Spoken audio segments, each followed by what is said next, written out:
Greetings, my name is Hugo Oliveira, I'm a postdoctoral researcher at the University of São Paulo, and I'm going to present to you the paper entitled Automatic Segmentation of Posterior Fossa Structures in Pediatric Brain MRIs. Magnetic resonance is a useful tool for assessing the healthy development of infant brains, allowing for the detection of multiple abnormalities, such as tumors, congenital malformations, and hypoplasia. Thus, the segmentation of some areas of interest, such as the posterior fossa structures, is very valuable in clinical settings. Despite most medical imaging datasets being private due to ethical and legal concerns, there are some public brain MRI datasets in the literature, including the dataset for the BRATS challenge, used for fine-grained segmentation of brain tumors, the ISEG dataset containing annotations for multiple structures in infant brains, a test in the medical image segmentation decathlon for the segmentation of the hippocampus, and a recently published FETA challenge that aims to improve the algorithms for automatic delineation of fetal brain structures. However, there are no public datasets of brain MRIs covering the whole spectrum of infancy, that is, between 0 and 18 years.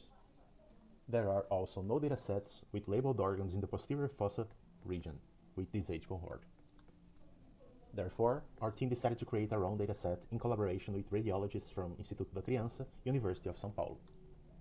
Traditionally, the segmentation of structures in the human body was conducted manually by radiologists, yielding a segmentation map that could be used for diagnosis, prognosis, or even surgery planning.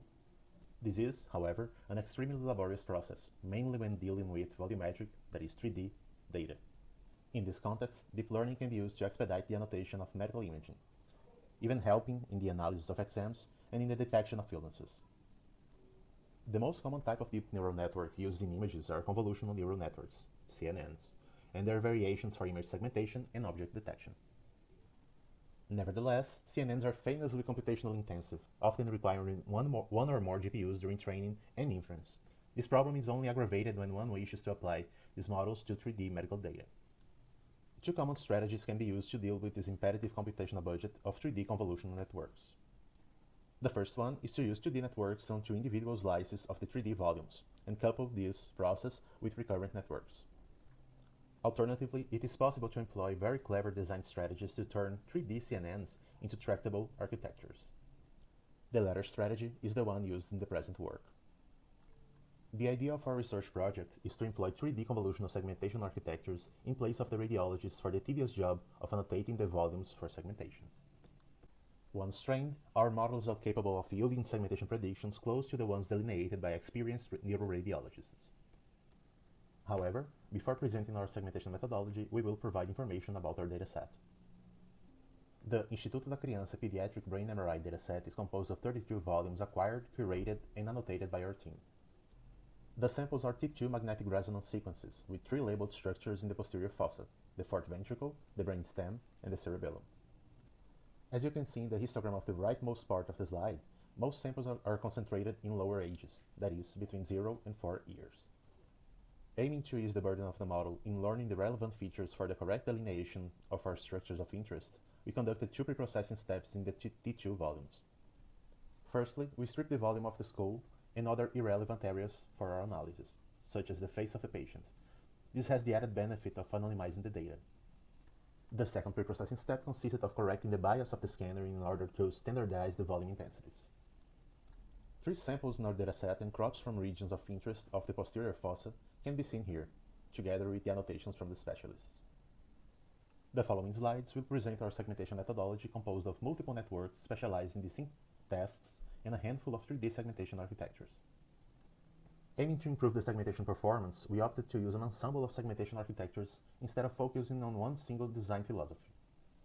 These networks are the 3D-UNet, the VNet, the HiResNet 3D, the SkipDenseNet 3D, and the MED3D network.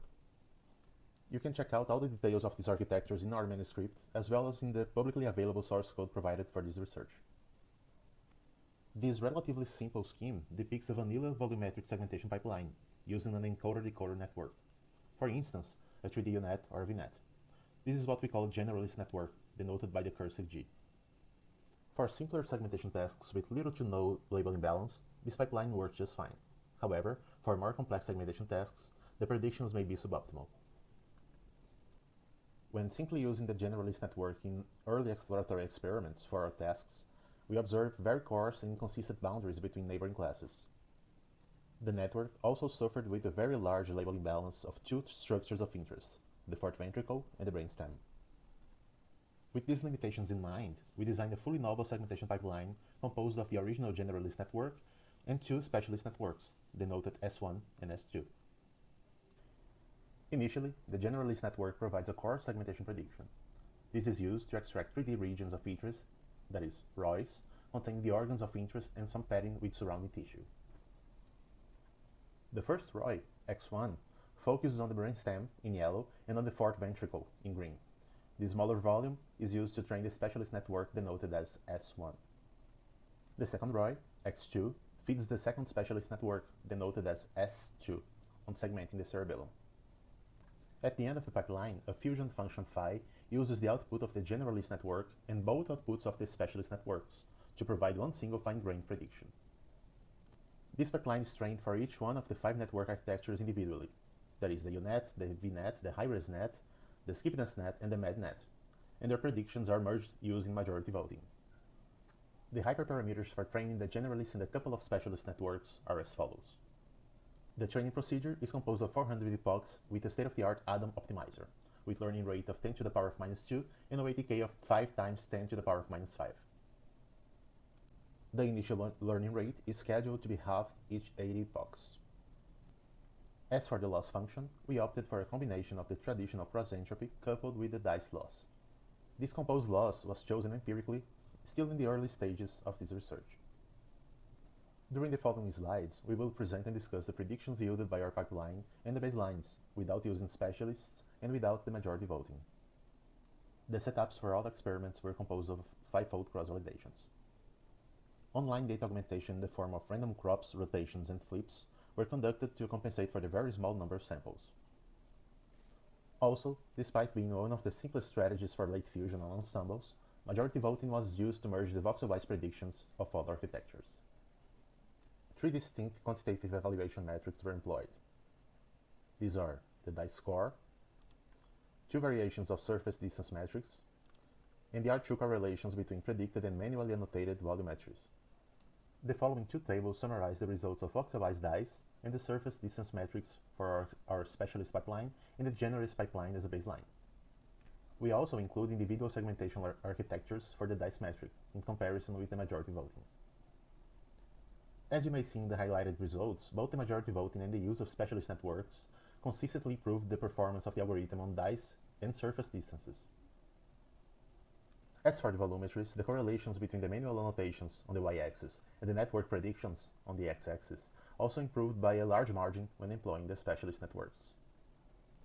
The best R-square agreement for the brainstem reached 0.83, while the cerebellum volumetry for the specialist network and the radiologists were highly correlated, reaching 0.94. At last, we present qualitative results for the same volumes shown previously on this presentation. Also focusing on the ROIs surrounding the boundaries between the brainstem, the fourth ventricle, and the cerebellum. As previously mentioned, relying simply on the generalist networks yields very pixelated boundaries between classes. When using only the S1 specialist, the segmentation of the brainstem and the fourth ventricle is clearly improved, but there are inconsistencies in the boundary with the cerebellum. All of the aforementioned problems are considerably mitigated when using both specialist networks, wherein the boundaries are clearly delineated and very close to the ground truth annotations. As our final remarks, we observed that the agreement between ground truths and predictions was high, even in a very small data scenario with only 32 samples. Also, the use of specialist networks and majority voting proved to be a highly successful strategy for the segmentation of posterior fossa structures.